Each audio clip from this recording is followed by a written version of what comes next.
All right. Hoity toity, Heyo. here we go. Here we go. Here we go. Hey, hey, hey. Hey. Oh, shit. I didn't listen to your. Are you Hey, doing hey. that poip noise? Yeah. Okay. I want to make sure. Oh, shit. That? You do that really well, yeah. Way too well. It sounds like the fucking iPhone notification. You don't have an sound. I iPhone. know, but I've You're an heard ingrate. it. Why does that make me an ingrate? Because you don't have an iPhone. That doesn't even make sense. Okay. All right. Stop fucking doing that. That's going to drive me absolutely out of my mind.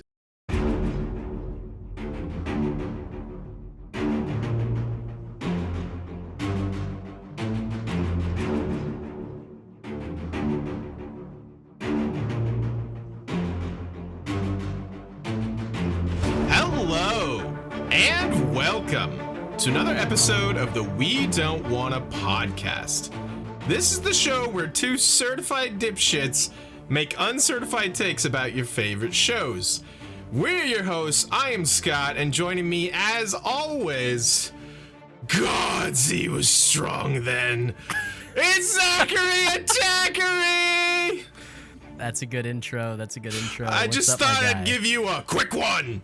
Just a little hot and spicy quick one intro Dude, there. we're coming in hot with the Bobby Dude, B quotes for the intro lines, man. He comes in hot in his. Is that his only scene in the episode? He's on the war yeah. scene. He's on Well, fire no. in that scene. Whether or not that is his only scene, I can't. No, yeah, remember. I think that is his only scene. You're right. This is the We Don't Want a podcast. We are talking Game of Thrones, of course.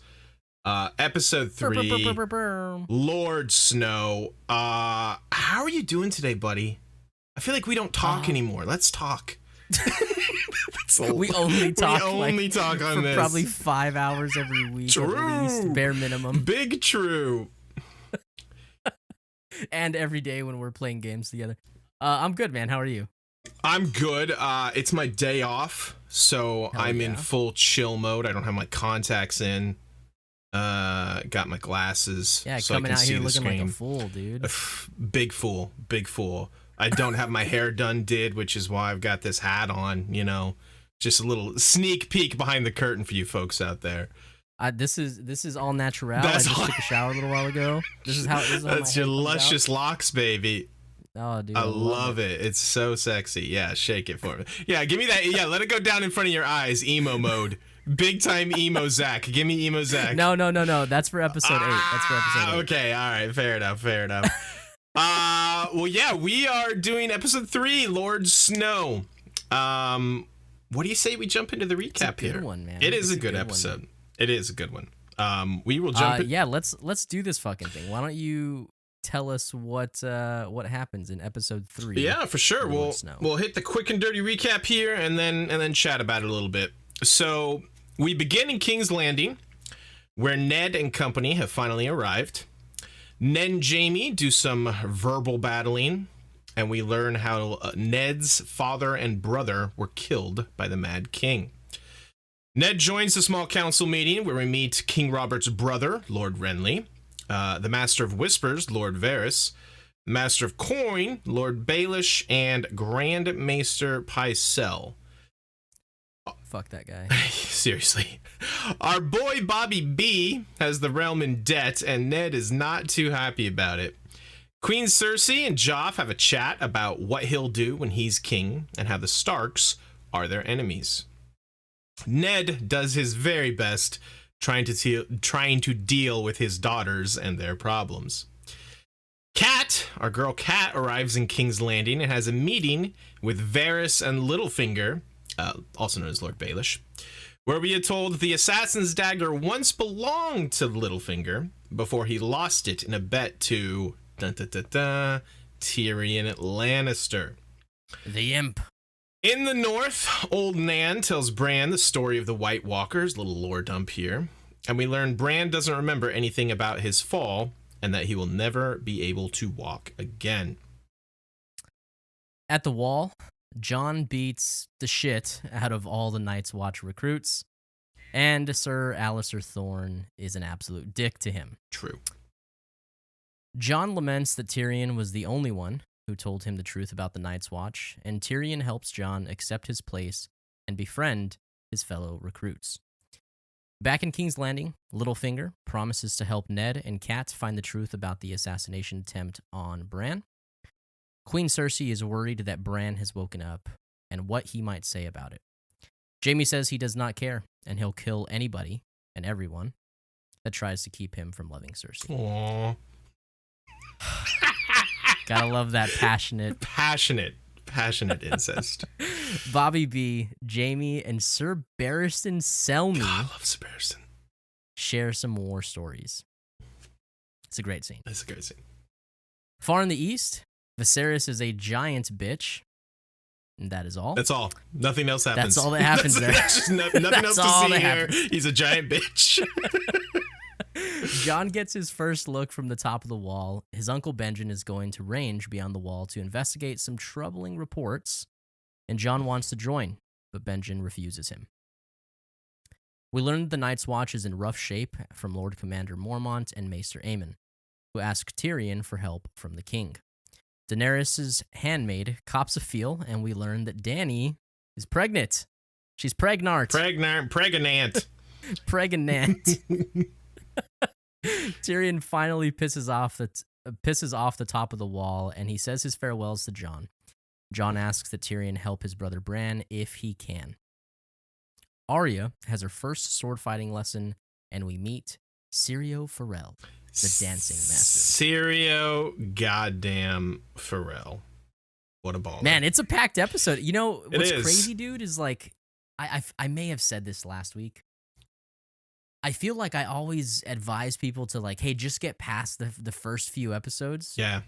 But fuck, dude, You there's so much I know. here. It's It's insane. I forget how much, and this remains true throughout, but like, I feel like these early episodes is like so much movement and like plot development is happening. There's also like little bits of world building like peppered in here and there. It's kind of crazy when I sit down to like, you know, when we sit down to like write these recaps and stuff, I'm like, shit, man, a lot happens, man. Yeah, There's a and, lot that happens.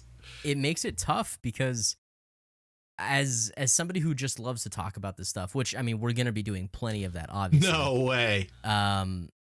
There's still a sense of like restraint that I have to have, because I want to info dump.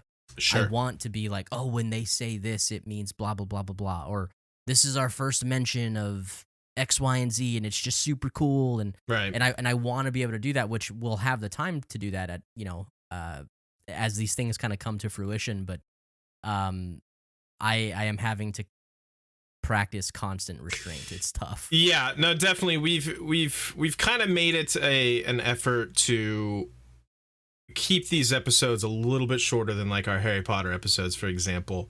What?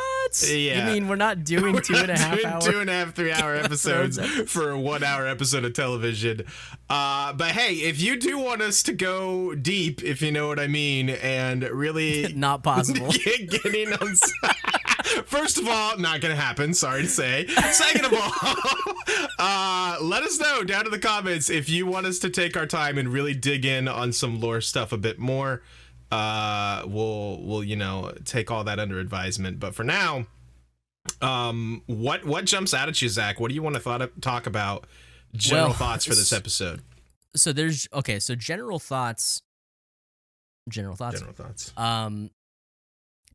I mean, I kind of already gave a little bit of that. Just it still surprises me how much happens and how much is set up and doesn't feel like fluff. Yeah. You know, we talk a lot about how efficient, you know, the pilot episode was, but I mean, that's not to undercut how efficient the entire fucking season is. For sure. You know, it's insanely packed with just really good information, and if you are watching it intentionally to learn the world and to learn the politics and to learn what's going on, I mean, you can watch it 5 times over again and learn something new. Yeah. Every single time. And to kind of piggyback off of that, it's kind of crazy how. So I think I mentioned in the very first episode how closely this first season follows to the book. Right. When they do change something, more often than not, it's actually they have added a scene that is not in the books. A prime example does happen in this episode with the scene we've talked about enough already, which is, or not enough already, Bobby B, Sir Barristan Selmy, and Jaime We can Lannister. never talk We about can that never scene talk enough, about so. it. This scene does not happen in the books. So It's a damn shame. one might say that, oh, perhaps this scene is fluff, as you say. But this is one of my favorite scenes of the entire episode, and I think it does a great job of, you know, world building, giving us great character moments for obviously Jaime and Bobby B. Also introduces us to Sir Barristan Selmy, who we hadn't met before, I don't think. Right. No, yeah, we hadn't. And it's such a good scene. It's so funny, and then it turns like deadly serious, and it's just, man, I love this scene to death. And having watched several times, it's one of those scenes that if you're on your first watch,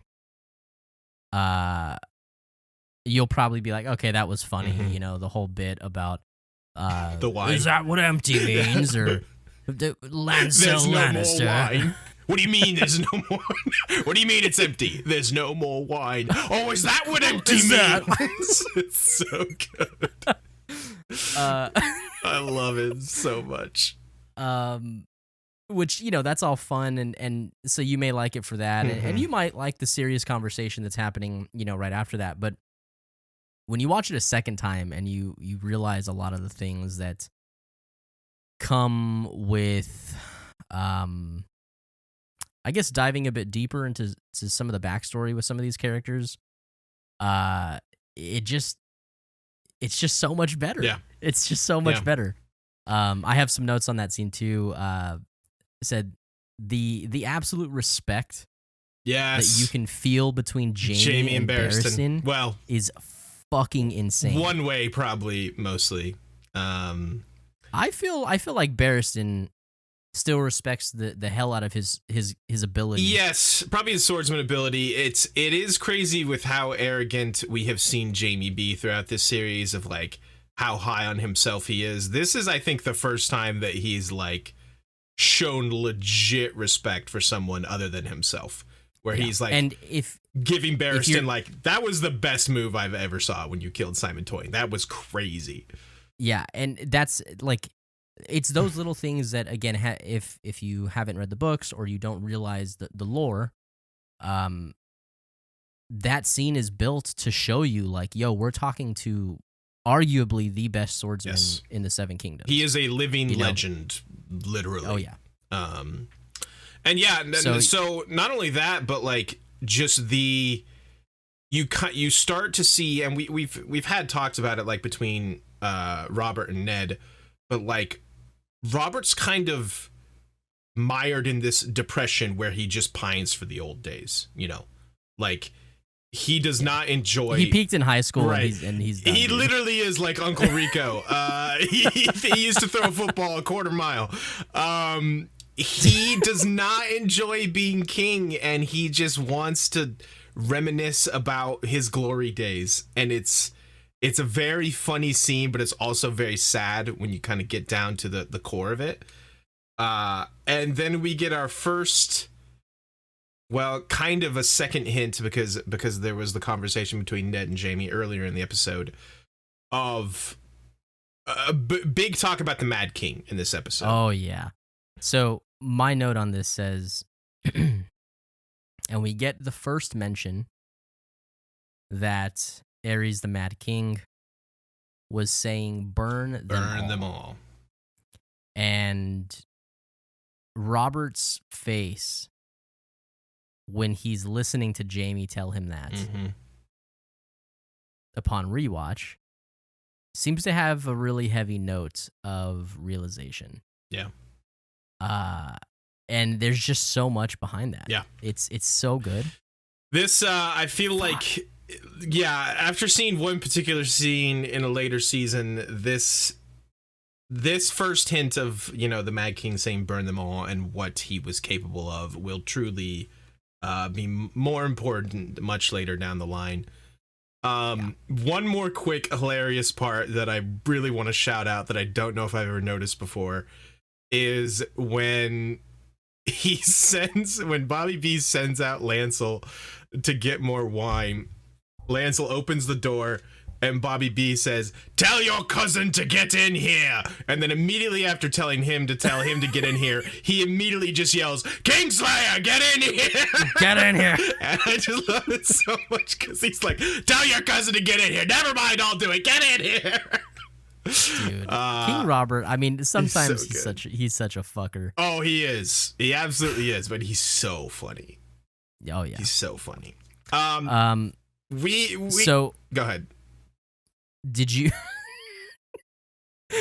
know? I was just gonna inform you that when the king shits, the hand wipes. The king shits. Did and the you hand know wipes. this? I did know this. I think they changed this.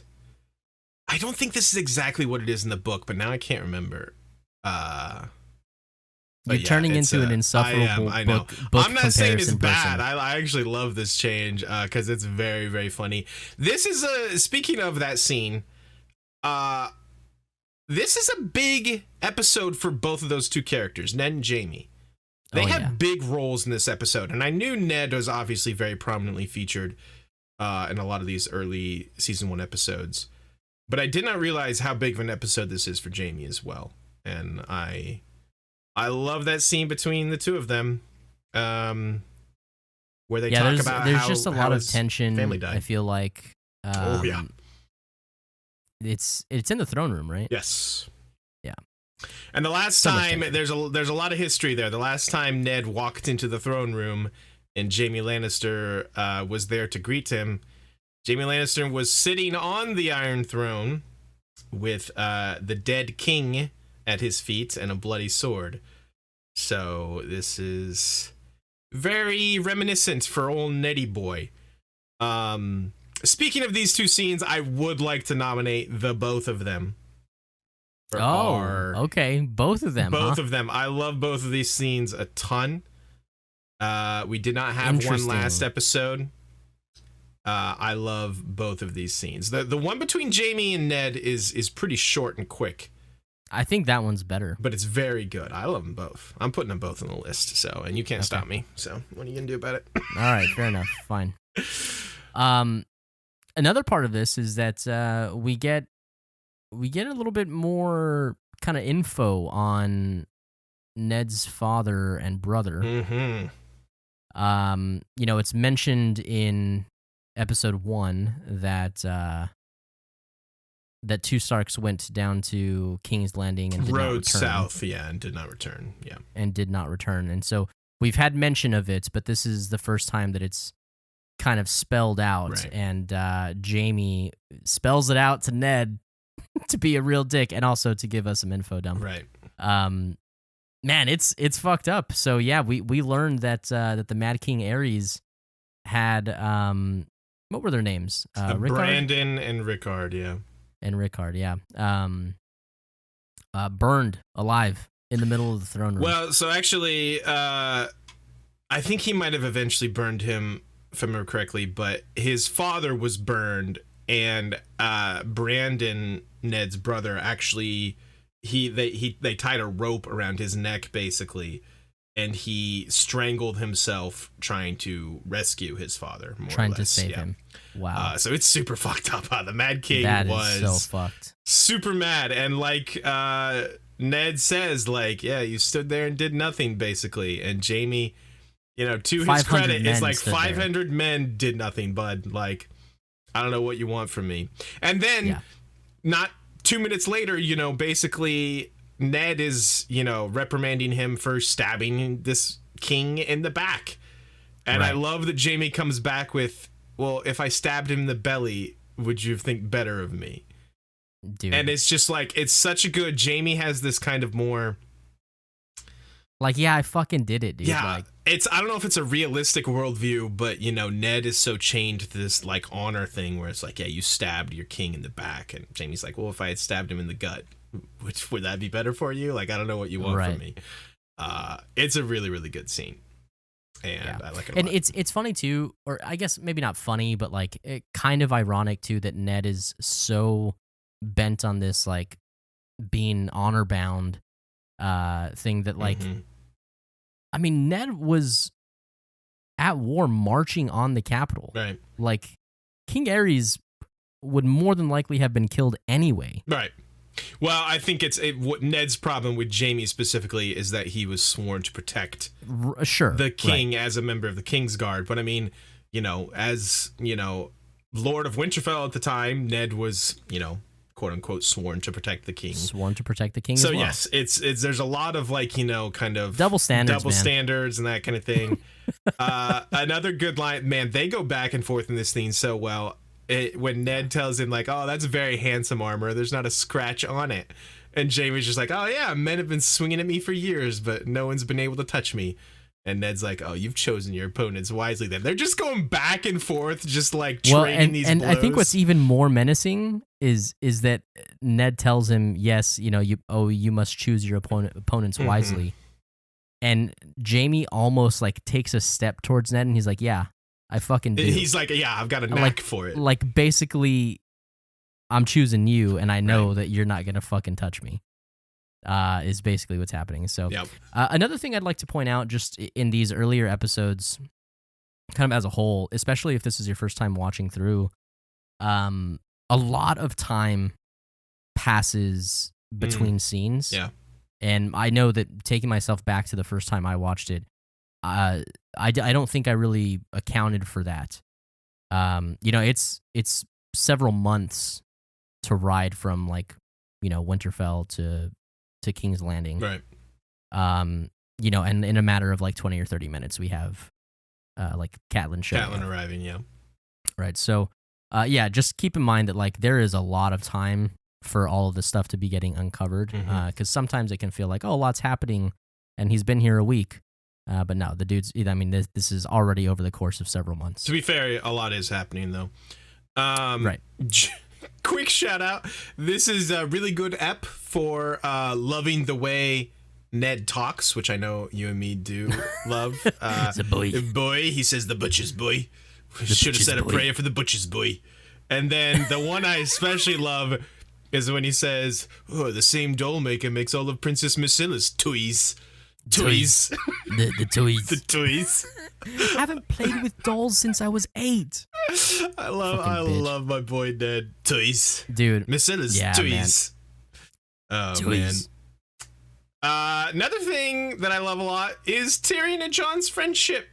It's kind of really only, man, looking back, it seems like, oh yeah, they were best buds for such a long time. It's really 2 episodes. They shared that moment on the road in the last episode, and now here they are at the wall, and Tyrion's about to leave. But man, it's just every time those two interact, it's good stuff. Obviously Jon was very kind of mistrusting of him and didn't like him at first. Well, I guess it's technically 3 episodes. They did have that chat in the first episode about bastards and stuff. But it's really, really good. I love how Tyrion kind of helps Jon accept his place, being at the wall. And I feel like he gives him a lot of perspective. he does, because he basically tells him like, yeah, you're better than them. Yeah, they suck. None of them have ever held a sword in their lives before, and you were trained by a master at arms, a knight. Also, like, listen, the world didn't have any place for you being a bastard of Winterfell, just like it didn't for them either, And so you're all here together, and it's you gotta a learn to big live moment together. of growth Yes. for Jon. He has kind of for a long time had a very I guess negative look on his life, right? On how all this was affecting him. Which rightfully so. I mean, it's fucked up. He's severely mistreated by Catelyn and not able to be truly accepted by, the Starks as a Stark because he's a Snow. But it gives him a lot of perspective on yeah, man, I have had it rough, but I've been thinking so close-minded and just in my own, box. Yeah. And he grows a lot. I mean, in a scene or two later, I mean, we see him, true leadership, Yep. Showing from him, which is kind of our first kind of like foreshadowing Yeah. of him being a great leader. For sure. Which is great. It's a Yeah. good scene. It's a good turn, and Tyrion, I think, is a catalyst on making that happen. I'm a big fan of it. Yep. It's awesome. I love their friendship a lot. We also get another scene that I am a big fan. Man, there are some great scenes in this episode. I feel like there's a lot. Yeah. We get the Ned Arya Yes.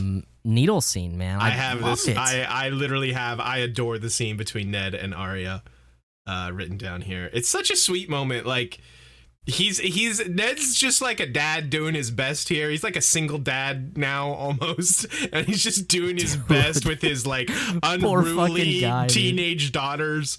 But this is like such a sweet scene between him and Arya. I do love this. Yeah. So he gives her the speech about like, we're family. Mhm. We have to stick together, which is a great father-daughter Yeah. speech, especially considering kind of their situation. And he just lets her be Yeah. who she is. Yep. And I fucking love it, Yep. dude. It's so goddamn good. He's just like, if Yeah. you're gonna own a sword, you're gonna learn how to You're use gonna it need to properly. learn how to use it. It's a very, very good scene. I love how he comes in to, like get her in trouble and like reprimand her, but then it just turns into this sweet, like, he's like, do you even know what you were doing? And she breaks down and tells him like she asked the butcher's boy for help and she thinks it's her fault. The butcher's boy. The butcher's boy. And he, reassures her that it was them, it's not her fault. It's a great scene. I do love that scene a lot. I have Hell yeah. a note here that says Syrio Forel rules, and that's it. That's all I have to say about that. Because Dude, it's all that's needed, man. It's all that's needed. He rules. So Syrio Forel is from Bravos, Mhm. right? Cross the narrow sea to the east. Which is one of them. Is it like I don't know if they have like capitals per se, but it's just like one of the free cities. So no, it would just be. It's kind of its own, I believe, kind of city state, basically. Gotcha. Gotcha. Yeah, a free city. Right on. And that's so Master Illyrio It's from is Pentos, from that area, but he's from Pentos, which is right? another city state, if I remember correctly. Yeah. Gotcha. Okay. But there's no like governing ordinance. That's why they're the free city, like the free cities. They just all do their own thing. For separate from each other, yes, correct. Gotcha. It's my recollection. So Daenerys, Mm-hmm. your favorite character. Yeah. Let's hear what she did well in this episode, buddy. I didn't give this much thought. She does not let. No, this. It's not a good thing. She. What the fuck was that? I don't know. This one's not. Viserys is being a giant bitch, and she's just like, no, I don't want him harmed, which is just like, what are you doing, girl? This guy fucking sucks. Let them harm him all they want. Boy, what else does she do? You need some help? Yeah, give me something. I do need help. I feel like she is. We've mentioned this, but I feel like we see it even more so in this episode. She is growing into a Khaleesi. She tries to assert her Khaleesi-ness. That's definitely a word. And to be like, I order the column to halt as long as it pleases me, whatever. Sure. She's establishing some form. She's yeah. also growing in a leadership capacity. Her authority, sure. I guess. She's still letting her brother walk all over her, and I'm not happy about that because that guy sucks, but... Dude, he sucks so hard. Dude, Viserys sucks. He is a giant bitch, that's all. It was in the recap. I have it here. True. We decided to have... before we jump into that, you have to say something nice about Kat. What did Kat do? Do I have to? Yes. That's the rules. The arbitrary rules that we have invented.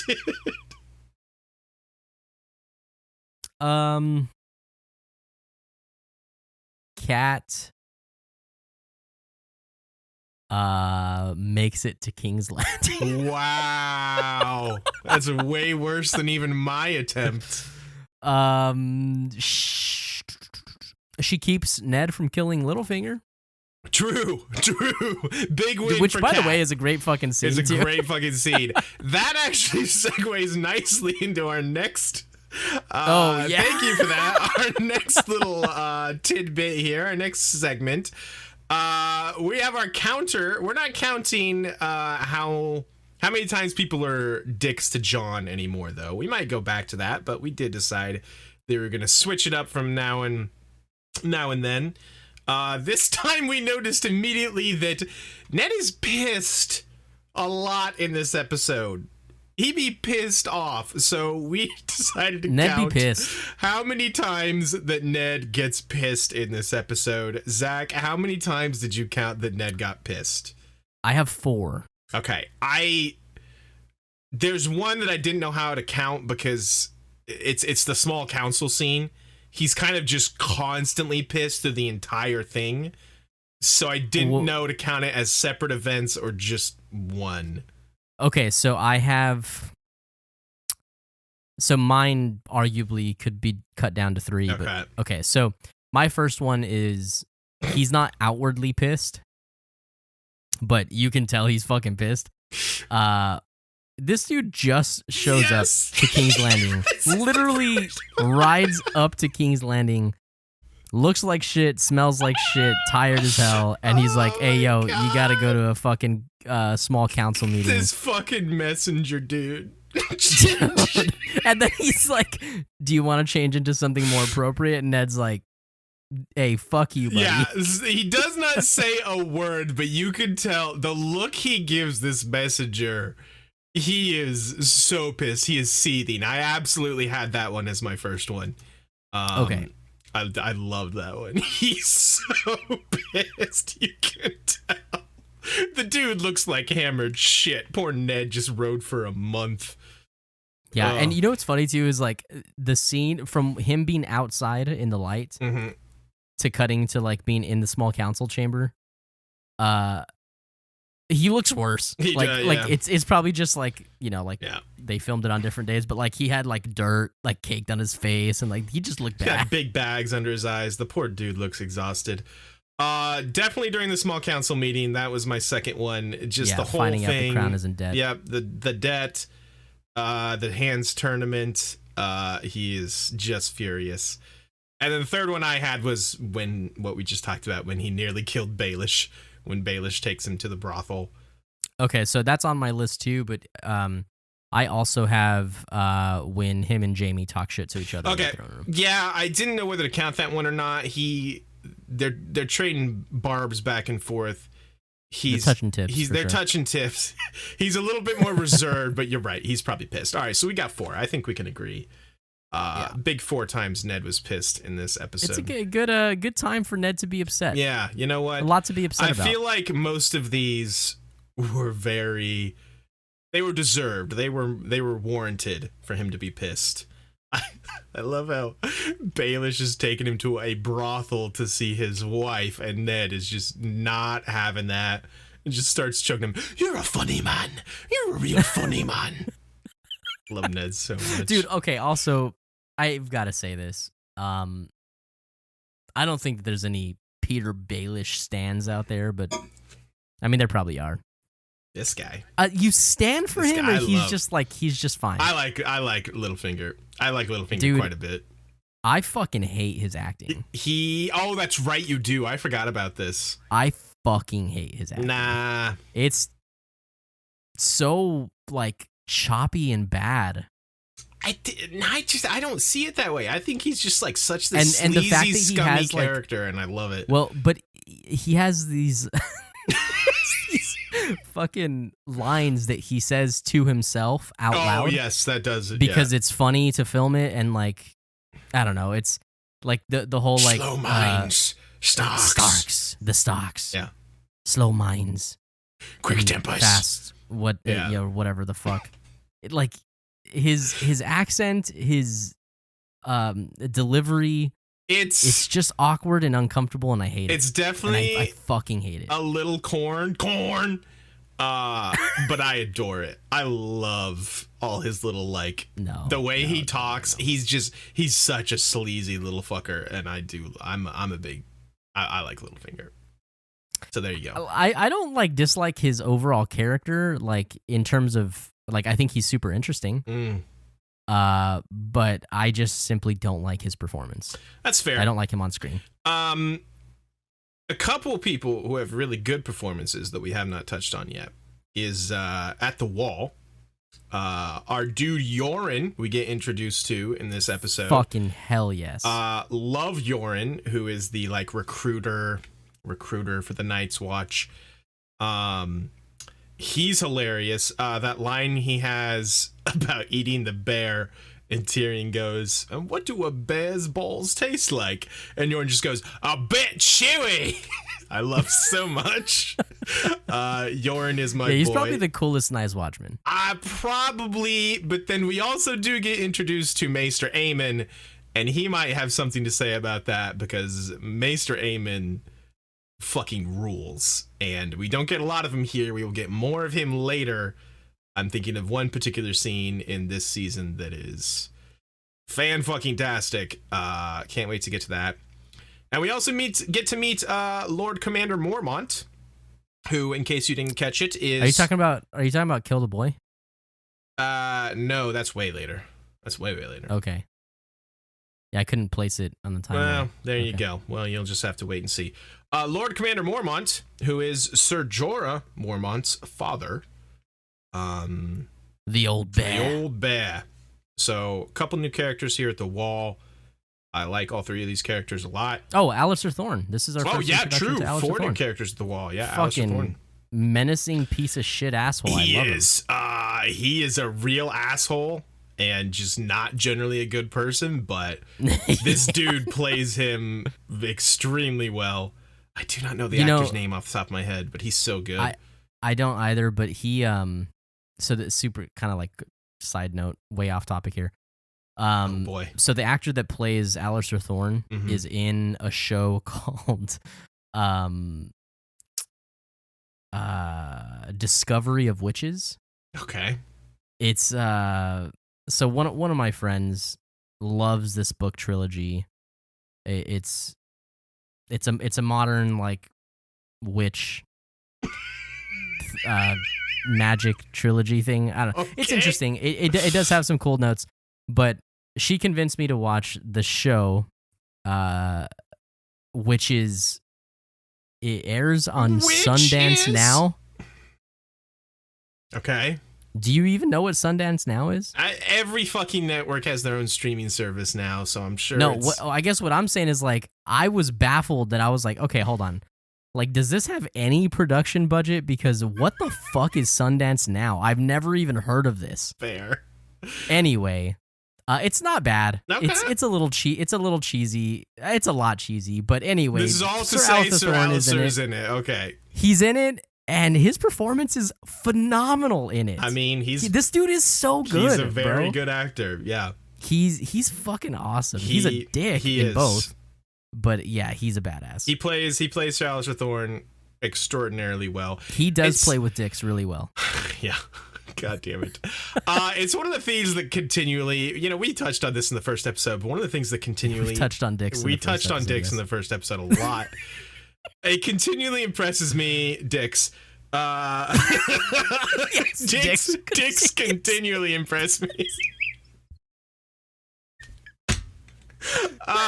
The casting in this show, like even your third and fourth like string characters, I don't want to, I'm not trying to insult my guy Alistair Thorne here, but he is not like an important character at all, and yet I mean, listen, he is what he is, but like even so his casting is incredible and the performance he gives is incredible. And it's just like, where are you finding all these phenomenal English actors to just crush these roles, and it continually impresses me. His name is Owen Teal. Okay, yes, that's great. I did know that. Good stuff. Love the stuff at the wall in this episode for the most part. And we meet the small council, which is a lot of other. I mean, so there's just so much being introduced here. Yeah. And I feel like the more we talk about it, the more I come to realize, like, the more you come. Yeah. The more I talk about it, the more I come. True. The more we talk about Game of Thrones, the more I come to. God damn it. I wish it was that easy, you know? Yeah, listen. No, it is that easy. It is. For some of us, it is. All I need is some. Never mind. The more I talk about it, the more I am realizing that, like, this can be like sensory overload. Oh yeah, well, character overload for sure. And so much can just be like muddied by the fact that it's just so much at once. Right. And it, like, I mean, anytime I tell somebody to watch Game of Thrones or it's their first time, it's always like, hey, make sure that this isn't like the show you put on when you go like cook or wash dishes. Like, make sure this is a show that you're like sitting down and intentionally watching. And, people will roll their eyes, but like, dude, talking about it right now, it's like, no, seriously, this will not set in unless you are being intentional about watching this shit. And also, if you didn't catch, I think we mentioned this advice in the first episode, watch with subtitles on. It helps with learning names and things like that so much easier. Big help there. Any other general episode thoughts you wanna hit before we jump into our final segment here, Zachy boy? I just can't wait for Sansa to grow up and not be a little fucking baby ass all the time. She's a little insufferable in these early episodes. Arya is definitely the one that you root for because she's cool and like, like fight the power. Not exactly, but like fuck what all everyone wants me to be. I'm gonna be my own thing. Fuck the patriarchy. Fuck the patriarchy for sure. While Sansa is just like, I am the patriarchy. Exactly. That's not how that works. No, not even a little bit. But yeah, definitely. I just shit myself. Oh boy, I wish I could hear it. I'll pump my volume up. That was a weird thing to say. Dude, this sigh. I was so sincere. I wish I could hear it. Let's just immediately pivot to Who Be Thrown Who Be Thrown In? Who Be Thrown In are weekly segments where we discuss and rank. I love when you give our own background music. Yeah. Production quality top-notch, is through the roof. So this is our weekly rankings of who we like, who is doing good things, who is whatever we feel like. Last week we ended with King Bobby B, Robert Baratheon, retaining his top spot at number 1. 2 weeks in a row. 2 weeks running. Queen Cersei jumped up to number 2. She had a big ep last week. Number 3, Arya Stark jumped onto the rankings for the first time. Same for Dany at 4. And then I had to fight hard to get this lovely picture of Bran's direwolf Summer here sneaking in at number 5. Zach hates wolves and all manner of dogs, is I believe what we established, and he didn't want this to happen, and I was like, nah, dude, come on. He's just not thrown in, but look, I'll give you your wins every now and then. Okay? He was thrown in. I gotta admit, I did not give this much thought this week. I don't know where to start. What are you thinking, Zach? I feel like with Ned assuming his position more, and kind of attempting to kind of like pull everything back together and like start reining in all these loose ends. Mm-hmm. I think that Ned is absolutely a contender. I agree. I think Ned probably jumps back onto the list this week. I think we can already, just for you, easy peasy. I don't even think Summer was, if he was very briefly in this episode. So I'm going to take him off the list right now. Let's throw Ned on there for now. I think that we also need to consider John back on the list and maybe John, I was going to say maybe Arya off. Maybe. I was going to say Tyrion, I feel like had a very good episode. Tyrion did quite a bit. You know who did quite a bit? Tyrion. No way! You know who else did quite a bit that we've talked a decent amount about is my boy Jaime. Let's see. Anyone else? Lancel. We need Lancel Lannister to make this list. More wine. More wine.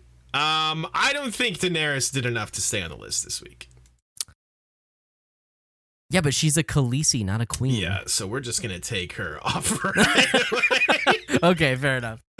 I feel like don't know if Cersei did enough either. We're just gonna get shit on by all of the fucking Daenerys fans. I'm fine with that. I can live with that. I've been dealing with it for forever. I feel like can't deal with it. I feel like you helped convert people to realize that Harry sucked. True. Maybe we'll have the same effect with Daenerys. And see, here's the thing is like she hasn't started her suckage, real descent into suckiness quite yet. So if people are wondering like just right now why I hate her so much. Drogo might confirm that she's descended into suckiness. She got them good lessons from that one girl. She got them good lessons. I don't know if Cersei did enough to stay on the list. I think if we bring her down, okay. I think this is our 5, unless you have objections. I think Ned to second. Okay, I don't know what I just moved. There we go. Ned to second. I'm fine with that. I kind of want to put. I think Arya to 5th. Yeah, she did fine. I think either Tyrion or Jaime is 3rd. Wait, we have 6. I miscounted. Arya off. Yeah, I agree. I think Tyrion or Jaime at 3rd. I think Jon is 5. Really? Yeah. Because if not for Tyrion is definitely ahead of Jon. If not for Tyrion, Jon wouldn't be able to do the few cool things that he did. I think Tyrion goes 3, Jaime goes 4. Okay. What do you think? I love how we just know and assume that Bobby B stays at 1. Actually, hold on. Uh-oh. Do you have a late addition? I think I do, and I think he needs to take the place of Jaime, and I think it needs to be Littlefinger. I somehow knew you were going to bring up Littlefinger, and you might be right. Hang on. I enjoy Jaime in this episode. I enjoy him more in next episode, but he also doesn't necessarily do a lot. He has some really good lines that I love a lot. Littlefinger, where are you? Hey, now's a good time for me to tell you guys that you should check us out on our Twitter and Instagram at We Don't Want a Pod to keep up with all of the cool happenings that Scott and I are doing. If you are new here on YouTube, consider subscribing, liking, commenting. Every time. It happens every time. You fucking suck, dude. I've got yeah, a lot of images I'm juggling here. Consider doing that whole thing. Become a part of the community. Hang out with us. Follow along the videos. And also, if you're finding us on YouTube and you've never listened to the pod before, you can also listen to the audio version of all of these episodes, as well as all of our Harry Potter, One Piece, Lord of the Rings, The Wheel of Time, general movie discussions, all on our podcast. We Don't Want a Pod, of course. And you can get that wherever you listen to podcasts at. Spotify, Apple. Wherever. So do the goddamn thing. It would mean a lot. And yeah, we love you guys. Zach, what do you think about this? I have dropped Jon Snow down. I have moved Littlefinger, Peter Baelish to 4, because I do agree with you, and dropped Jaime to 5. I think Jon's quote-unquote wins in this episode are actually mostly Tyrion's wins. And I agree with you, Peter does quite a bit. I will concede Jon off, but I think Baelish and Tyrion switch. Okay, I don't love that, but I can live with it. I just feel like it's becoming increasingly apparent that Littlefinger is in some shit. Like this dude has his little finger in some places. All kinds of kinky shit goes on in that whorehouse, for sure. Oh yeah, for sure.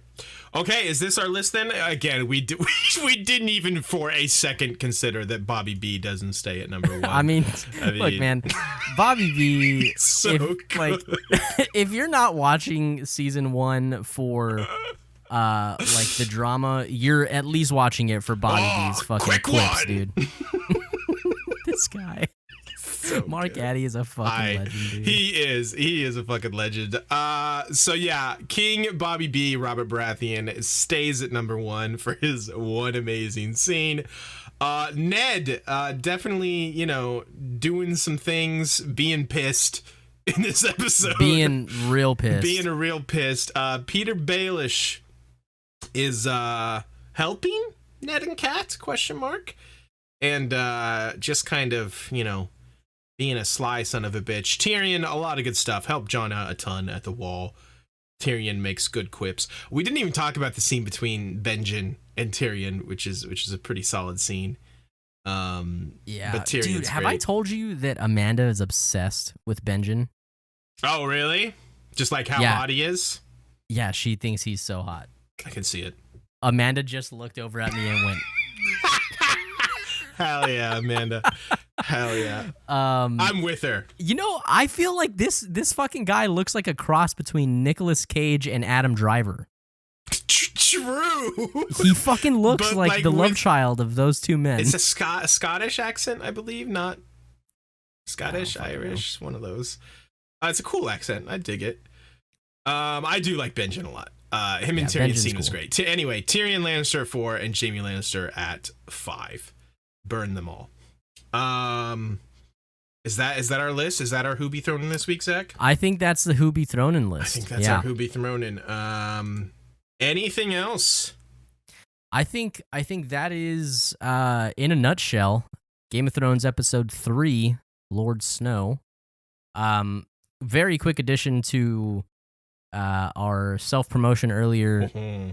We also, at the time of this releasing, we also have a Discord that is up and running that I am running. I will better make sure you get on that. Hey, look, I already have it up. Okay. It's there. Oh, excellent.